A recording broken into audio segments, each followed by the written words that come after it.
This is FitcamX. This is an aftermarket in-dash recording system that can do the front and, of course, the back, be able to attach it into your car and be able to rely on it when you need it for any type of incidents or whatnot, whether your car is running, whether your car is not running.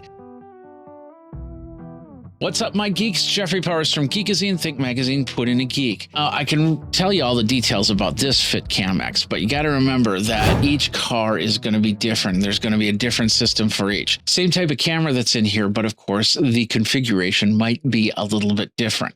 This is actually a full aftermarket for many different vehicles because I have an older truck, and we're going to put that into the Chevy Trailblazer. But if you're looking for an aftermarket install of their camera, you have to go to their website and see what makes and models will work with your car because there are some differences. This is what I can tell you about many of the FitcamX dash cams that you'll get.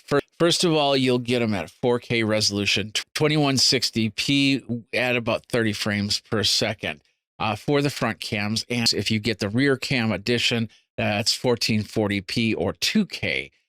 With 1080p options, depending on the camera that you set up. It does have an f-stop of 1.6, and it does have a wide-angle lens of 160 degrees. The memory storage will depend on what type of memory card you put in there. We got a 64 gigabyte card that's going to be in there, micro SD card, but it can go up to 256 gigabytes.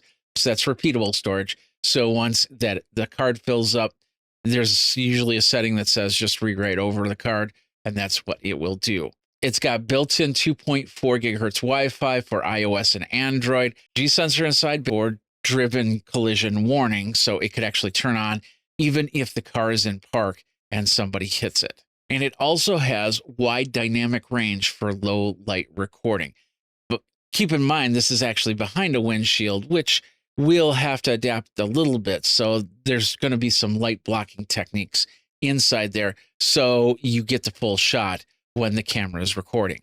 This camera also runs on 12 volt DC, but when the car is turned off, it'll switch down to a 5 volt DC, which is still drawing power from the battery, but just not as much. I've had many dash cams just continue, and that can drain a battery easily. So this is set up so it doesn't do that as long as you drive on a regular basis with the vehicle. If you have a factory windshield cover, this can replace it depending on, of course, the model that you get. For example, if you have a Toyota, you'll want to get the camera geared for Toyota so that shield can be replaced by here. This being the aftermarket model, it doesn't have a real shield, but we'll talk about that and show you during the unboxing. And finally, inside of this device is what's called a Novatech processor, which will, of course, will be doing all the recordings, any type of collisions that happen, so it can start and stop, and of course, do some power savings if it's running out of juice. That's pretty much all of the stats of the FitcamX. Let's go ahead and unbox this. Before we do that, I do have to mention that FitcamX did send me product, and they are sponsoring this video. All opinions are that of Geekazine, good or bad. You can find out all my review information over at geekazine.com/review, right down there. And then, of course, if you've got a product that you want me to take a look at, all you have to do is hit the contact page and let me know. We'll get it into the studio. Now let's get this thing unboxed. A little bit of disclosure, I've already unboxed this thing because I had to see how it was going to fit in the car. Keep in mind, there is actually one part that's missing. I'm going to talk about that. And that's basically how you can connect this to your vehicle. So we have this unboxed. Inside, we have several different things. The first thing I see here is an actual car mount for your phone, because there's going to be an app that you'll be able to install and, of course, watch the recordings. But this will help you keep for a better hands-free environment if you don't have one already. Next up, we have this little guy right here. This is the rear view camera. So it comes with an extension cable we'll see in the box here. And the idea, of course, you're going to affix it on the inside of your car, not the outside of your car, because it is not a weatherproofed camera. You set it on the inside at a spot that looks at the back of the vehicle. This is not going to add any type of backup features or anything like that. All this is simply doing is watching the back of your vehicle if somebody decides to run into you We have instruction manual and all the information, including how to get the app. There's QR codes on here for that. We have an extension cord for the rear camera. So this is you're going to direct from the front to the rear. It's not that difficult to do. You're basically running it through the trim inside of the vehicle. And there's different ways to do it depending on the vehicle that you have. This is a pulling tool, and this is what's going to pull anything on the trim, because you can pull off the trim to run the cables. You need to do that or else your cables are going to be hanging. This thing also has some extra pry options on there. If you have any specific types of plugs that are holding your trim in place, these will help pry them open so you can pull those out safely and not damage your car in any way. This is the cord that's going to go from the camera to wherever the fuse box is or the OBD is. Now, we're going to run this in a couple different ways. We're going to talk about how all this works, but keep in mind, yes, you will probably be doing some electrical work. If you don't feel comfortable on that, you might want to find an auto electrician to help you out, maybe a friend of the family or something like this. But this will attach to either one of two things. You're either going to attach it into your fuse box, the fuse box that's usually on the inside of the car, not in the engine block in some cases, or it will connect up to the OBD. That's the little reader underneath the driver's side that you can plug in to get codes or anything like that if your car is having any type of issues. These are, if you decide that you want to connect it up into the fuse box, which is not that difficult, that's what these cables are for. Now, this being the aftermarket, I got a series of different types of cables in here. If you get a specific FitcamX for your Toyota, your Nissan, or other vehicles like that, you might only have one of these cables. But since this is an aftermarket all-purpose camera, we've got these different types of fuse options. This is the fuse system that I do have inside of my vehicle. So basically what's going to happen is you have a yellow wire and you have a red wire. The yellow wire is going to be connected up to anything that has constant power to it. That way it's always running. Like when it uses the sensor to detect a collision, it will wake up so it can record the event. And of course you have this second wire. This also has to be connected to a specific fuse. You'll find a fuse that you can use, and you might need a tester to actually test it out to plug these in. But keep in mind, the instructions will explain exactly where these plugs need to go. And these are all fuse plugs.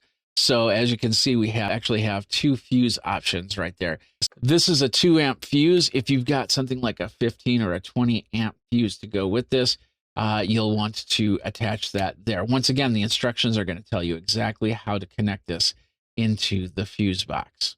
Finally, we have the camera itself. And once again, depending on which car camera you have, this is going to look a little bit different. This does not have a big shroud like some of the other ones. This has enough to cover the windshield. And the idea is that if you have this, let's say that this is the windshield right here, you want to keep that as snug as possible to the windshield so it blocks out any other light that might be coming from the vehicle. It needs to have as least amount of light coming from the sides so it can record the video in the front. If you get light leaks on the sides, you'll see like little bright flashes or whatnot. That means that it's not right onto the glass and you might have to do some extra configuration. But for the most part, this will set around the glass.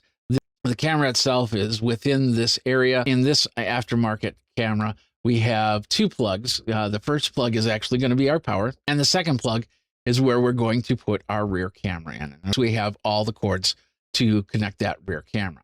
Let's take a closer look of this camera right here. As you can see with the camera, we have a 2-button system. One's labeled as power, one's labeled as camera. We've got a series of lights here, probably telling you if it's recording or not. And once we get it plugged in, we'll see all of that. We've got the SD card right here, which is going to be pretty close to the other FitcamX's out there. Same idea. There's going to be a place for a micro SD card. And of course, this one comes with a 64 gigabyte card, and yours might come with a card as well. The best part about this card is it's not a generic name card. This one is actually a Lexer micro SD card. So of course fits in here pretty easy. This clicks in. On the top here, we do have some vents. We have what looks like to be some sort of I don't know if it's a speaker or microphone right here, so it can record some of the audio. We got some vents, and then of course, this is a sticky area. So when you affix it to the vehicle, you're actually sticking it to the windshield or the casing, depending on which car you're using. We do have a series of vents on the sides, so it keeps it cool.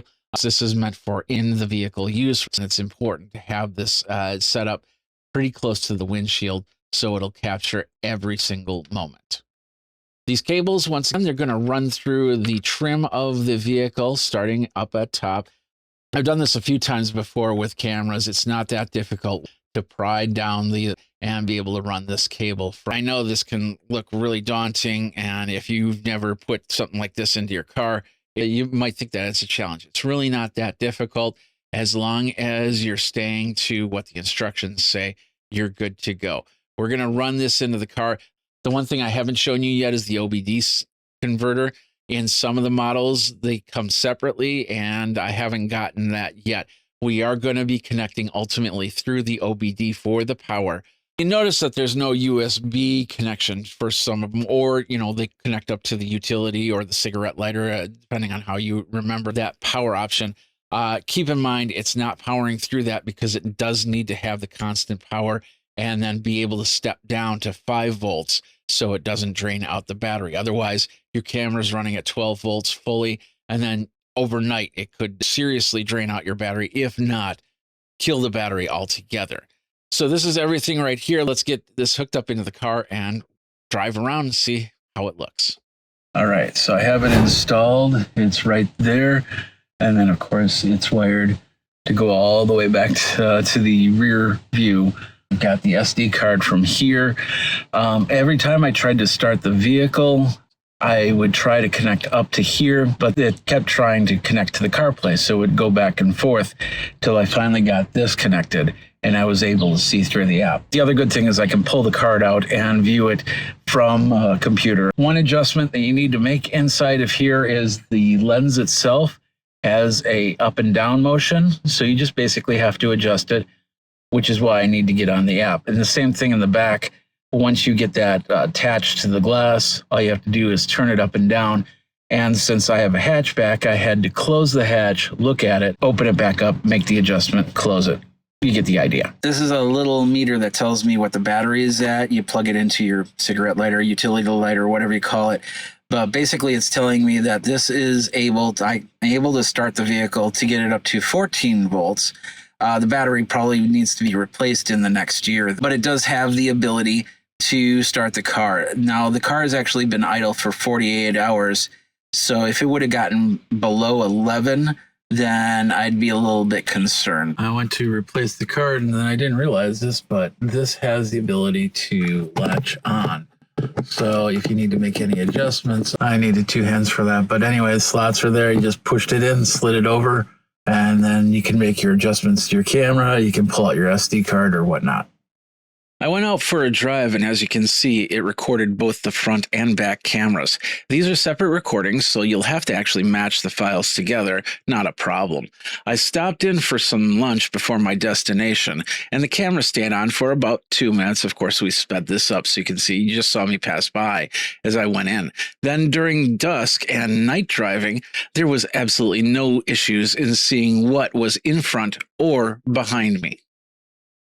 It's been a couple weeks since I first installed the FitcamX, and I have to say that I am very impressed in how it works. Let's get through the pros and cons. The biggest con right now, you try to connect up to it. If you have Apple CarPlay, your phone will fight between Apple CarPlay and the camera. It would be nice if there was an Apple CarPlay app that actually could pair with the camera. So I just use the Apple CarPlay to transfer the files over. Otherwise, I got to grab the SD card, which means I have to take it out of its little stand and take the card out and put it back, which kind of is a little bit of a hassle, but not a big deal. Otherwise, I can use my phone, but downloading from the phone can take forever. And then, of course, you have to download it into your computer afterwards. And those files, even though they're about a minute long, they can take a lot of space really, really quick. The only other problem, and this is kind of my fault, is I had a little bit of extra tape on there on the back. I thought I cleaned it off pretty well, but then the back camera decided to come free. And I think that's just because of the fact that I didn't clean it as well. The rear view camera in my model actually does show a little bit of glass glare. It does see the road. You just see the heater lines from my rear view heating glass. Other than that, it does a great job. You saw the video. It captures the video really well from the front camera and the rear camera if you have both attachments. And of course, it's all 1080p. You can really capture what you need to. Plus, you can turn it on. And keep in mind, when you turn it on for the collision, if you set the sensitivity to high, it might take a little bit more battery, because if anything happens that triggers that camera, it might be triggering a lot more than what you need it to. I set mine to low, and I didn't have any problems with any type of missed triggers or anything like that. But then again, I haven't had anybody really smash my car, which is great, knock on wood. But I know that if that happens, then I'll be able to get that camera to activate and record what's going on. Other than that, it's set into my car. It installed really well. The fact that I can plug it into my OBD is great, because I can unplug it if I go on extended trips rather than having it in the fuse box. Since my fuse box is towards the back seat, I like this better. Let's talk about the price of the FitcamX. Now, it's really going to depend on which car you have, but prices start around $169. You might be paying a little bit extra. And then, of course, if you want to get the OBD, that might not be available for the model that you have. But if you want to use the OBD adapter, then you're going to have to pay a little bit extra for that, because in my case, it did come separately. And in some of these models, it will not be present there. Not a big deal, but it does work, and it does a great job. I kind of like the idea that the OBD has a cap to it. Let me know what you think about the FitcamX. Do you have one? Let me know that too down in the comments below over at Geekazine.com, YouTube.com/Geekazine, where you can like, subscribe, and hit that bell notification so you know when the next video comes out. Until next time, my name is Jeffrey Powers. Thanks a lot for watching. You guys geek out and stay safe on those roads using your FitcamX Dash camera.